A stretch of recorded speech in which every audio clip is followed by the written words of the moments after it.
To all my warriors, to all my Tiprasas, जिन्होंने हमें ऐसा अच्छा तरीके से सपोर्ट किया और हमारा वन डे बंद को सक्सेसफुल कराया, मैं सबको बेलाय बेलाय नो हम बाय बोलना चाहता हूँ। थैंक यू, धन्यवाद।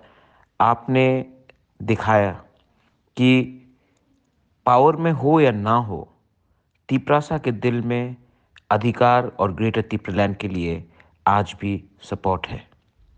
मैं अपने लीडर्स को जो ग्राउंड में थे, मैं अपने वॉरियर्स को, बुरुई बदल को, वाईटीएफ को, टीआईएसएफ को, टीसीएफ को, सबको थैंक यू बोलना चाहता हूँ। और मैं आपको बोलना चाहता हूँ कि हम अपना आवाज़ दिल्ली तक पहुँचाते रहेंगे और प्रेशर रखेंगे, क्योंकि अगर हमने ये प्रेशर नहीं रखा, आने वाले दिन में और मूवमेंट स्ट्रॉन्ग करना पड़ेगा। और अगर हमने ये प्रेशर नहीं रखा तो हमारे तिपरासा को कुछ नहीं मिलेगा। हमको एक होकर अपने लोगों को कुछ देना है और उसके लिए वी कैन नॉट कॉम्प्रोमाइज। बेलाइनो हम बाय।